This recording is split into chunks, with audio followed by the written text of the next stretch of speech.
The Congo has vast mineral wealth, its earth packed with ores like copper and cobalt. Cobalt was of limited value until it became a key ingredient in electric car batteries. Around 60% of the world's supply is thought to be in the Congo. Beneath the Democratic Republic of Congo lie an estimated 3.4 million metric tons of cobalt.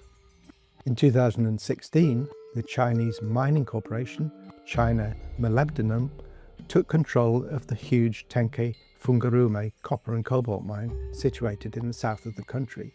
4 years later, the company expanded its operations, making a major investment in Kasanfu, one of the largest and highest grade undeveloped copper and cobalt deposits in the world. Both mines had previously been run by an American company, so this was a major shift from dominance by US companies to those based in China. By 2021, most of the DRC's cobalt-producing mines were run by companies owned or financially backed by the Chinese state. So why does this matter? And what does it show us about the wider picture of contemporary international relations? Cobalt plays a key role in the clean energy revolution. It's a critical component of the batteries that power mobile phones and electric cars. A typical electric car has an array of batteries and contains up to 15 kilograms of cobalt. The metal plays a vital role in shortening charging time and increasing how far vehicles can travel without recharging. Promotion of electric vehicles is a core element of policy central to national and global efforts to tackle climate change. The batteries that power these vehicles are mostly made in China or rely on Chinese supplies of cobalt.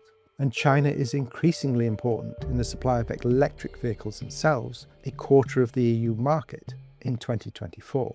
The Chinese came to Congo with an offer to rebuild the country's infrastructure in return for a large slice of its natural resources. The relationship with China dates back to 2005, when newly elected DRC President Joseph Kabila agreed a $6 billion investment deal with China. In return for Congo's copper and cobalt reserves, China committed to building railways, roads and schools. The cooperation between the two has been sustained over many years. However, there were also adverse impacts on individuals and communities arising from what the two countries had agreed. Workers at the Tenke Fungurume mine claimed that the change of ownership was linked to a fall in safety standards. There were increasing conflicts between the Chinese owners and workers' organisations. Those raising safety concerns were dealt with harshly, and reporting of incidents was suppressed, something the company denied. Both the mining companies and the government used armed force to crack down on local people who tried to steal cobalt to sell on the black market.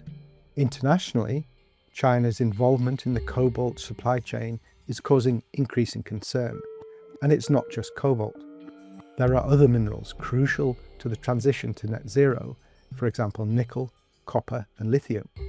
Countries across Africa are key producers, with China playing an increasing role. Western states eventually began to respond to China's increasing dominance. Speaking to electric car manufacturers in Detroit in 2021, President Biden declared an intention to catch up lost ground. In 2022, he issued an executive order to boost domestic production of cobalt, lithium and other key minerals. He also launched a new Africa strategy to renew and develop closer relations with African states, including the DRC. In his second term of office, President Trump also sought to cut new deals with the DRC. Reports of human rights violations and the extensive use of child labour raised international concerns. In the US and Europe, environmental and labour rights campaigners sought to hold car and mobile phone manufacturers to account for their cobalt supply chains. Ford announced plans to produce its own batteries in the USA, and Tesla committed to making its supply of cobalt more ethical, environmentally sound and safe. In the DRC, elections in 2018 had also led to a change of government. New President Felix Tshisekedi maintained good relations with the Chinese government, but took a harder line on some of the Chinese investment deals struck under his predecessor, Joseph Kabila.